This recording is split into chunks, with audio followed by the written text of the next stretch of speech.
Hello girls, BA first year English literature. जैसा कि हम अपनी क्लास में डिस्कस कर रहे थे अपने कोर्स के बारे में, तो ये आपको सेक्शन ए के अंदर कोर्स दिखाया रही हूँ मैं आपको। तो आपके पहले जो पोएट है वो है विलियम शेक्सपियर, ठीक है। उनकी फर्स्ट पोएम है shall I compare thee, and second है not marble not the gilded monuments, okay. Third आपकी ये वाली है नहीं, इसकी जगह पे आपकी जो है वो है रिमेम्बरेंस, ठीक है। मैं आप लोगों को बता भी चुकी हूँ। सेकंड नंबर में जॉन डन में आपकी जो पोएम है वो है death be not proud, okay. John Milton on his blindness on his 23rd birthday. John Dryden a song for Saint Cecilia's days, ठीक है। हर्बर्ट की आपकी जो है वो है पूले, ठीक है। सेक्शन बी में हम चलते हैं, तो ये आपको दिखाई दे रहा है। सेक्शन बी में जैसा कि मैंने आपको बताया था कि भारतीय कवि इंडियन पोएट्स होते हैं, तो इसमें आपके कबीरदास जी हैं, Rabindranath Tagore, Toru Dutt and Sarojini Naidu, okay. Section C में आपके जो है वो है, यहाँ पे आपका सेक्शन सी होगा। इसमें आपका जो नॉवेल है वो है एज यू लाइक इट, ठीक है। तो मैंने आप लोगों को घर पे पढ़ने के लिए कुछ बताया था कि कबीरदास जी के बारे में मैंने आप लोगों को पढ़ने के लिए घर पे कहा था। तो हम सबसे पहले सेक्शन बी में चलते हैं। आपके जो स्टार्टिंग में कर रही हूँ वो सेक्शन बी से कर रही हूँ, बिकॉज फर्स्ट टाइम आप इंग्लिश लिटरेचर पढ़ रहे हो, तो इसलिए मैं चाहती हूँ कि आप इजी से थोड़ा सा डिफ़िकल्ट की तरफ बढ़ो, ठीक है। तो मैंने आप लोगों को जो बताया, मैंने आप लोगों को कहा था कि कबीरदास जी की जो पोएम है it is needless to ask for a saint the caste to which he belongs. क्या कहा जा रहा है, इसका मतलब it is needless, needless means होता है व्यर्थ है, कि यह व्यर्थ है किसी संत से। संत मीन्स कोई साधु या महात्मा, साधु या महात्मा, ठीक है। कि किसी साधु या महात्मा से ये पूछना कि वो कौन सी जाति से, कास्ट मीन्स जाति, कौन सी जाति से बिलोंग करते हैं, बिलोंग मीन्स कि कौन सी जाति के हैं, ये पूछना व्यर्थ है, क्योंकि वो उनका एक ही धर्म है, वो है भगवान में, ठीक है। तो हम इंट्रोडक्शन पढ़ रहे हैं। सबसे पहले पोएट जो है आपके कबीरदास जी के बारे में हम इंट्रोडक्शन पढ़ेंगे, ठीक है। तो मैं इसमें जो जो अंडरलाइन करूँगी वो आपको ध्यान में रखना है, बाकी का आपको इतना डिटेल से नहीं याद रखना है, ठीक है। तो Kabir was born at Banaras now Varanasi in the year of 1440। 1440 में कबीरदास जी का जन्म कब हुआ था? बनारस में, जो आज वाराणसी नाम से जाना जाता है। कब हुआ था? 1440 में उनका जन्म हुआ था। He lived for 78 years and died at Maghar in Gorakhpur in 1518, ठीक है। 78 साल की उम्र में उनका देहांत होता है गोरखपुर में 1518 में, ठीक है। ये मेन चीज़ है आपको जो ध्यान में रखनी है। वो क्या ध्यान में रखना है? कबीरदास जी का जन्म कब हुआ, कहाँ हुआ, मृत्यु कब हुई और कहाँ हुई, ठीक है। A weavers who lived in Banaras, की एक जुलाहा जो बनारस में रहता था। He preached the essential oneness of all religions. He was critical of both Hinduism and Islam for meaningless rites and mindless reputation, ठीक है। मैंने आपको बताया था कि जब आप ये पढ़ रहे हो तो इस तरफ पीछे की तरफ जो आपका हिंदी में दिया हुआ है ये भी आपको साथ साथ में पढ़ते जाना है, ठीक है। मैंने इसलिए ये कहा कि आप दोनों को साथ में पढ़ोगे तो आपको समझ में जल्दी आ जाएगी कि इंग्लिश में क्या लिखा हुआ है। समझाने को तो मैं आपको यहाँ पे इंग्लिश टू इंग्लिश समझा सकती हूँ, मेरे को कोई प्रॉब्लम नहीं है, लेकिन आपके लिए डिफ़िकल्ट हो जाएगा। इसलिए मैंने आपसे कहा है कि जब आप ये पढ़ रहे हो तो आपको पहले ये हिंदी में जो यहाँ पे इनका दिया गया है वो भी आपको साथ में पढ़ना है, ठीक है। तो क्या कह रहे हैं कि वे एक जुलाहे थे जो बनारस में रहते थे। उन्होंने सारे धर्मों की आधारभूत एकमात्रता का उपदेश दिया। वे हिंदू धर्म तथा इस्लाम धर्म दोनों के आलोचक थे, क्योंकि उनमें निरर्थक रीति रिवाज तथा बिना सोचे समझे पुनरावृत्ति थी। ठीक है, क्या कहा जा रहा है कि वो दोनों ही धर्मों के प्रति वो क्या थे, आलोचक थे, वो दोनों ही धर्मों को नहीं मानते थे। ठीक है, हिंदू धर्म से उन्होंने पुनः अवतार के विचारों तथा कर्म के सिद्धांतों को स्वीकार किया, परंतु मूर्ति पूजा, सन्यासीपन तथा जाति प्रथा को त्याग दिया। उन्होंने जो भगवान के जो अवतार होते हैं और जो कर्म के जो सिद्धांत हैं, इनको तो वो मानते थे, लेकिन मूर्ति पूजा और जो जाति प्रथा जो थी, उन चीज़ों को उन्होंने त्याग दिया, उन चीज़ों को वो नहीं मानते थे। इस्लाम से उन्होंने एक ईश्वर के विचारों को तथा सारे मनुष्यों में समानता के सिद्धांतों को स्वीकार किया। हिंदुओं तथा मुसलमानों के समान रूप से आदर के पात्र होने के साथ ही उन्हें सिख धर्म के अग्रदूत के रूप में भी स्वीकार किया जाता है। तो वो सारे धर्मों को मानते थे। उनकी कुछ कविताओं का आदि ग्रंथ गुरु ग्रंथ साहिब में समावेश किया गया है। उनके विचारों में कई संप्रदायों की स्थापना को जन्म दिया, जिसमें कबीर पंथ भी शामिल है, जो कि कबीर को प्रमुख गुरु तथा एक देवता तुल्य मानता है। ठीक है, ये तो हो गया इनका बारे में। ठीक है, तो आपको जो मेन चीज याद रखनी है वो आपको ये याद रखनी है कि इनका जन्म और मृत्यु जो हुई थी, ये आपको छोड़ देना है, ये आपको नहीं पढ़ना है। ठीक है, तो आपको ये इतना कुछ नहीं पढ़ना है, इतने में नहीं जाना है। आपकी मेन जो चीज़ है वो मैंने आपको बताई है। यहाँ से जब आप इंट्रोडक्शन लिखोगे पोएट का, कबीरदास जी का, तो यहाँ से यहाँ तक आपको लिखना है। और उसके बाद में क्या लिखना है आपको, कबीर की जो डेथ हुई है वो देख लेते हैं। 1518 की एज में 78 years of Maghar near Gorakhpur, a beautiful legends goes about his death when he died. The Mohammedan and Hindu disciplines dispute the positions. तो ये भी आपको छोड़ देना। आपको अब जो देखना है वो इनके क्या है, मेन वर्क्स देखने हैं। ठीक है, कबीर वाज, यहाँ से आप लेना, great religious reformer, mystic poet and the founder of Sikhs and Kabir Panth. ठीक है, किसके फाउंडर थे वो, सिक्स में, और कबीर पंथ के वो क्या थे, संस्थापक रहे हैं। ठीक है, हिंदी में आप जाके इधर देख सकते हो इनका, कबीर की रचनाएं। एंड कबीर एक महान धार्मिक सुधारक, एक रहस्यवादी कवि तथा सिख तथा कबीर पंथी धर्म की स्थापना करने वाले थे। ठीक है, ये हो गया। कबीर 10 लाख हिंदू कबीर पंथ के अनुयायी हैं। उनके गीत पद अत्यंत शानदार है, जो उनकी कल्पना तथा प्रेम की सहज अभिव्यक्ति है। उनकी पद्मावली पद्यांशों का संकलन हृदय को सदैव ही छूने वाला है। कबीर के लिए भगवान राम निर्गुण तथा ब्रह्म प्रतिनिधित्व करते थे। तो ये आप देख सकते हो इसमें, for Kabir lord Rama represent Nirgun Brahm. ठीक है, his main work was Kabir Bijak. ये आप यहाँ से यहाँ तक इसमें लिख सकते हो। जब आप इंट्रोडक्शन लिखोगे तो ये आप इसमें यहाँ से यहाँ तक लिख सकते हो। फिर आगे क्या देख रहे हैं हम,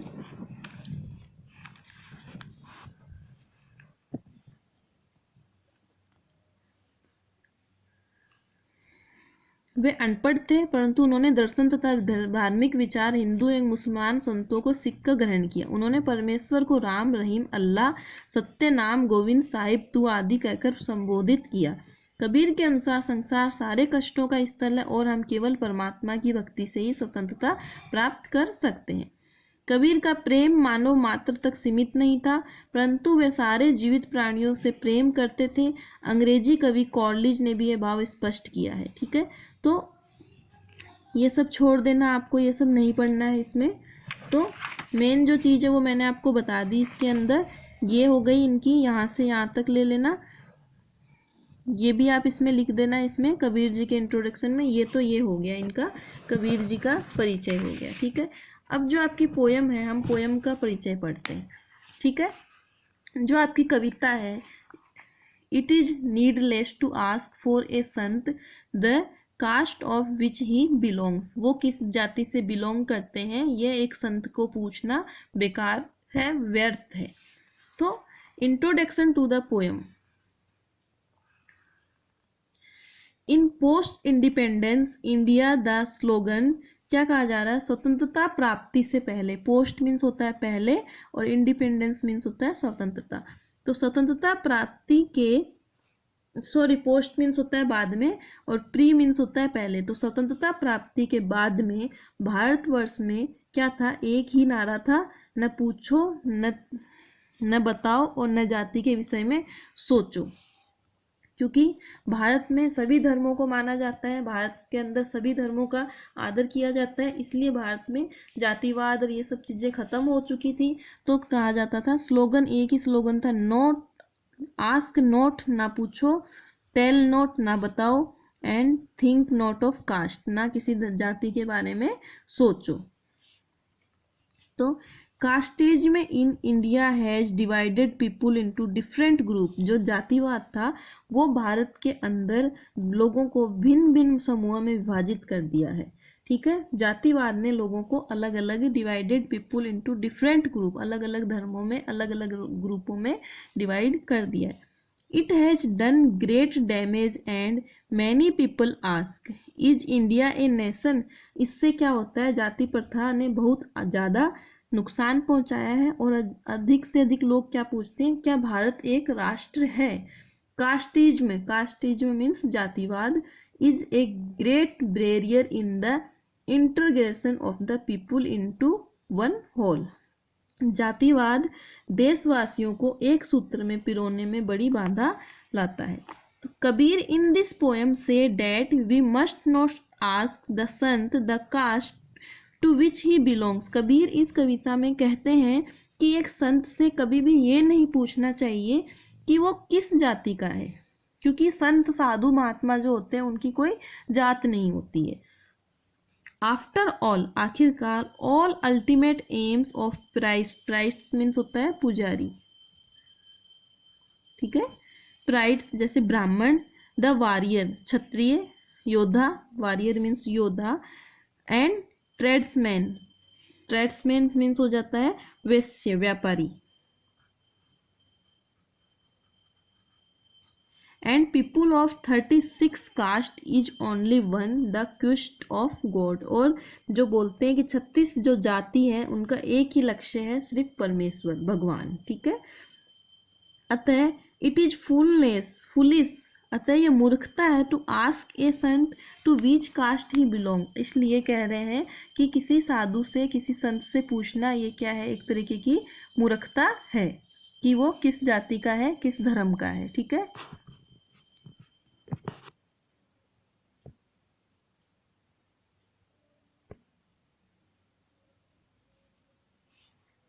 समझ में आया यहाँ तक क्या बताया मैंने, कि किसी से ये पूछना वो किस जाति का है, किस धर्म का है, एक संत से पूछना क्या है, मूर्खता है। ठीक है, the people of low caste like a barber, जैसे नीची जाति के लोग, जैसे बार्बर मीन्स होता है नाई, and the washerman, washer means होता है धोबी। ठीक है, एंड द कारपेंटर मीन्स क्या होता है, बढ़ई, जो लकड़ी का काम करता है, हैव ऑलवेज सॉट गॉड, जो सदैव ही ईश्वर की प्राप्ति की कामना करते हैं। अब क्या बोला जा रहा है, इवन भक्त रैदास, भक्त जो रैदास है, who was a shoe maker, Raidas जो थे भगवान के जो भक्त थे, रैदास नाम आपने सुना होगा, वो क्या थे, एक जूते बनाने वाले थे। क्या करते थे वो, जानवरों की खाल से क्या बनाते थे, जूते वगैरह बनाते थे। Was a Sikar after God, जिन्होंने भी भगवान की खोज करी। द ऋषि स्वपंच, तो और जो ऋषि स्वपंच थे, Who was a tanner of animal skin always sought God, जो जानवरों की खाल को उधेड़ के खाल को कमाने का कार्य करते थे, वो उन्होंने भी भगवान की खोज में लीन थे, वो भी उन्होंने भी भगवान की खोज करी। तो भगवान किसी जात को नहीं मानता, भगवान सिर्फ अपने भक्त को देखता है, कि उसको मतलब नहीं है कि वो चमार है, भंगी है, या कोई भी है, ब्राह्मण है या कुछ भी है, भगवान के लिए भक्त भक्त है। तो इसलिए कहा जा रहा है इस कविता के अंदर कि ये पूछना व्यर्थ है, एक संत से एक भक्त से पूछना व्यर्थ है कि तुम किस जात के हो। He was of a low caste among the Hindu but became a sage because he was a seeker after God, क्या हिंदुओं के बीच वे नीची जाति के थे परंतु वे एक संत हो गए क्योंकि भगवान की परमेश्वर की खोज में वो तल्लीन हो गए। When the Hindu and Muslims have a single aim of seeking after God, there remains no mark or no destinations between them. जब कहा जा रहा है हिंदू और मुसलमान जब भगवान की खोज का उनका लक्ष्य जब भगवान की खोज होती है, सिर्फ भगवान को प्राप्त करना होता है, तो दोनों संप्रदायों के मध्य किसी भी प्रकार का अंतर नहीं देखा जाता। तो कबीर दास की जो ये poem are based on knowledge and morality, ये एक नैतिकता पर आधारित है। ये कविता ज्ञान पे आधारित है। नॉलेज मीन्स ज्ञान होता है, मॉरलिटी मीन्स होता है नैतिकता। The success of his moral poems lie the popularity, इसकी जो सफलता है वो नैतिकता पे आधारित है। He occupies a very high position among mystic poets, रहस्यवादी कवियों में कबीर का बहुत ही ऊंचा स्थान माना जाता है। तो ये आप लोगों को समझ में आया, ये इंट्रोडक्शन मैंने आप लोगों को पढ़ाया इसके अंदर। अब जब हम पोएम पढ़ेंगे हमारी, तो आपको इंट्रोडक्शन मैंने इसलिए पहले पढ़ाया है ताकि आप लोगों को अच्छे से समझ में आए कि इंट्रोडक्शन और पोएट और कवि का इंट्रोडक्शन पढ़ने से ही पोएम अच्छे से समझ में आ जाती है। जब तक हम कवि के बारे में नहीं जानेंगे, कविता के बारे में नहीं जानेंगे, तब तक कविता को डायरेक्ट पढ़ने का कोई भी मतलब नहीं है। ठीक है, तो मैंने आप लोगों को पहले कहा था कि आप लोग अपने घर पे जाओ तो आप अपनी इस पोएम को पढ़ना।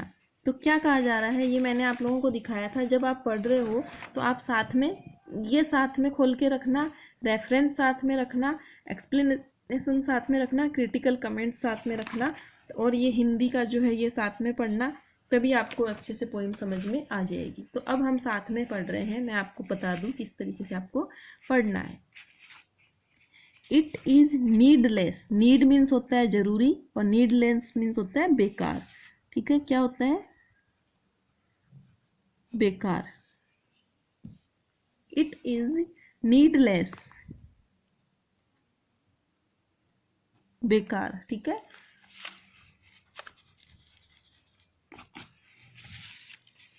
इट इज नीडलेस, ये बेकार है। To ask for a saint, saint means साधु। द कास्ट, कास्ट मीन्स जाति।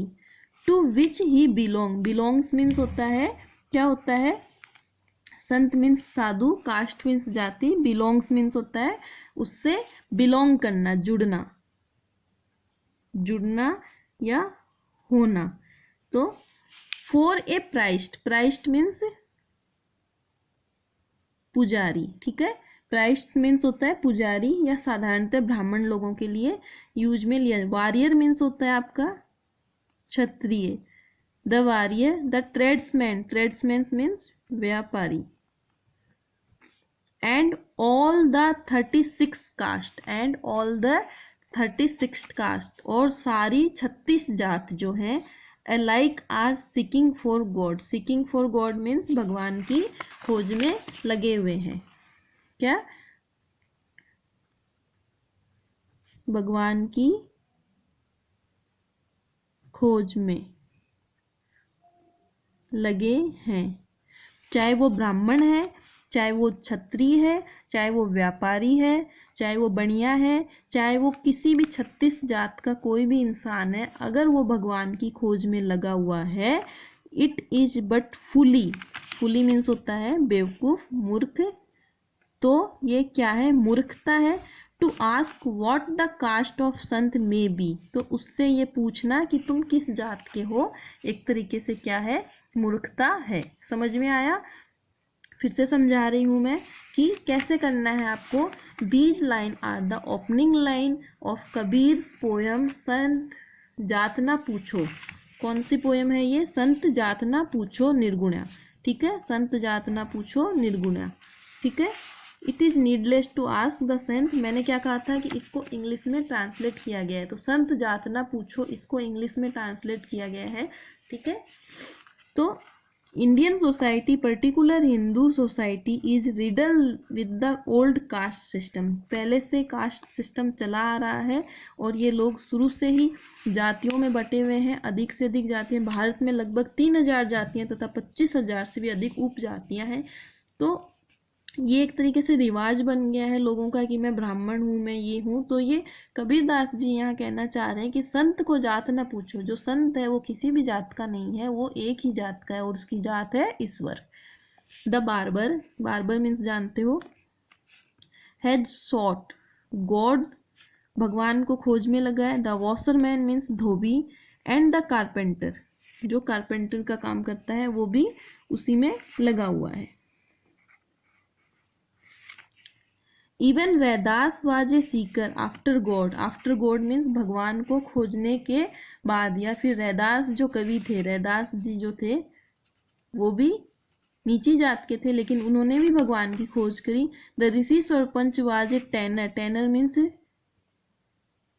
चमड़े का जो काम करता है, टैनर बाय कास्ट, जाति से वो टैनर थे। Hindu and Muslims like have achieved and, Hindu और मुस्लिम जो अगर उनका एकमात्र लक्ष्य है, अचीव मीन्स प्राप्त करना, अंत तक एकमात्र लक्ष्य अगर उनका भगवान को प्राप्त करना है, where reminds no mark of destination, उनमें कभी भी हम इस चीज को नहीं पूछ सकते। तो आप यहाँ पे देख रहे हो हिंदी में है, कबीर अपने विचारों तो दृष्टिकोण में आधुनिक थे। वे निश्चय पूर्वक कहते हैं कि किसी संत से यह पूछना कि वे किस जाति का है बिल्कुल व्यर्थ है। कबीर के सिद्धांतों ने पिछले समय में एक नारे को जन्म दिया, न जाति पूछो, न जाति बताओ और न जाति के बारे में सोचो। कबीर कहते हैं कि सारी जातियों के व्यक्ति, पुजारी, योद्धा, व्यापारी तथा इनसे भिन्न जाति के साधारण लोग परम पिता परमेश्वर की खोज में संलग्न है। उनका उद्देश्य सिर्फ परमात्मा को, परमेश्वर को तलाशना है और परमेश्वर ने उन्हें मोक्ष देने के लिए निवेदन करना है, उन्हें जन्म जन्मांतरों के बंधनों से मुक्त करना है। मोक्ष प्राप्ति ही उन सभी का अंतिम आध्यात्मिक लक्ष्य है। इसलिए मूर्खता होगी कि आप किसी संत से उसकी जाति पूछते हो। ठीक है, आगे सेकंड जो स्टेंजा है उसका एक्सप्लेनेशन यहाँ पे है। ठीक है, और हिंदी में आपका ये यहाँ पे है। तो छोटी सी कविता है, आप इसको पढ़ना गौर से और अच्छे से एक एक लाइन को समझना, और ये हिंदी के एक्सप्लेनेशंस पढ़ना, आलोचनात्मक टिप्पणी ये पढ़ना, और नेक्स्ट क्लास में मैं आपको इसमें फिर बताऊंगी कि इसके आपको एक्सप्लेनेशन कैसे करने हैं और इसके और क्वेश्चन आंसर कैसे करने हैं। ठीक है, तो ये पोएम मैंने आज आपको पढ़ाई है, इसको पढ़ना और इसको अच्छे से समझना। ठीक है बच्चों, और नहीं समझ में आए तो फिर मेरे से पूछ लेना।